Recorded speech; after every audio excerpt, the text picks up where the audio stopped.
In a critique of the scientific validity of the dietary advice in Men's Health magazine, they discovered nuggets like this, claiming meat can give men a testosterone boost, which we've known for a quarter century, that a meal with that much fat drops testosterone levels nearly a third within hours.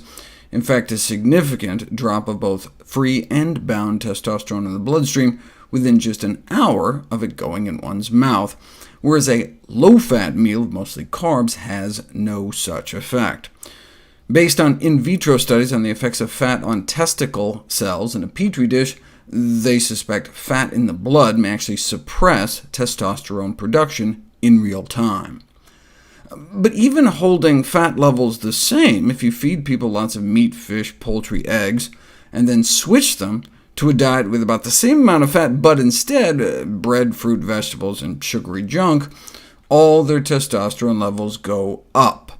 But even more importantly, all their cortisol levels go down. Cortisol is a stress hormone produced by our adrenal glands.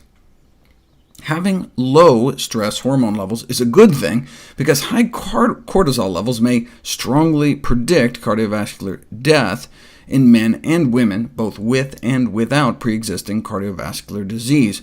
In fact, this may help explain death from a broken heart, the heightened heart attack and stroke risk in the immediate weeks following losing a spouse. The higher cortisone levels, days, months, or even years after losing someone you love, may increase cardiac risk and reduce immune function. And you'll note the rise in stress hormone levels losing a spouse, a bump of about 50 points, is less than the bump you may get eating a high-meat diet. Cortisol may also help explain why those who are depressed tend to put on abdominal fat. The reason obesity around the middle is associated with elevated cortisol secretion may be that abdominal fat kind of sucks it up, and so the accumulation of fat around our internal organs may be an adaptation by which our body deals with excess stress. These spikes in stress hormone levels every time we eat a lot of meat may not just affect our health, but that of our children. Substantial evidence now suggests that high-protein diets during pregnancy has adverse effects on the fetus. For example, back in the 60s, an experiment was performed on pregnant women in Motherwell, Scotland, in which they were told to eat a high-meat diet in hopes of preventing preeclampsia, a disease of pregnancy. It didn't work.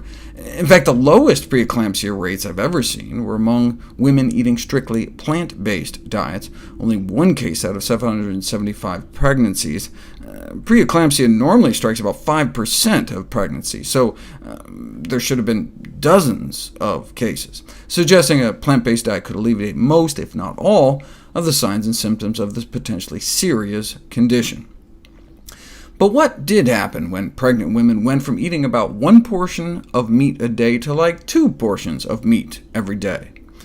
Mothers who ate more meat and fewer vegetables during pregnancy gave birth to children who grew up to have higher blood pressures. One explanation for the adverse effects of high meat and fish consumption is that this may have increased maternal cortisol concentrations, which in turn affected the developing fetus, resetting his or her stress hormone thermostat to like a higher level. But you don't know until you put it to the test, and indeed researchers found higher blood cortisol levels in both the sons and daughters of women who had reported higher meat and fish consumption, about a 5% increase for every daily meat serving. Such diets may present a metabolic stress to the mother and kind of reprogram the adrenal axis of their children, leading to lifelong hypercortisolemia, elevated levels of stress hormones in the blood. This may help explain why every daily portion of meat during late pregnancy may lead to a 1% greater fat mass in their children by the time they reach adolescence. So this could increase the risk of their children becoming obese later in life, and so have important public health implications in terms of the prevention of obesity. Now, if they're already born, you may be able to bring down their stress hormone levels with similar dietary changes. But this is just baseline stress hormone levels. Do children of mothers who ate more meat during pregnancy also have exaggerated responses to life stressors? Researchers put them through a stressful challenge, public speaking, mental arithmetic, and measured their cortisol responses. If their moms ate less than 2 servings of meat and fish a day while she was carrying them, they got little shots of stress hormones from their adrenal glands. But those whose moms ate more really got stressed out, and those whose moms ate the most, 17 or more servings a week, that's more than 2 servings of meat a day, appeared to really be quaking in their boots. So, in a way, you are what your mother ate.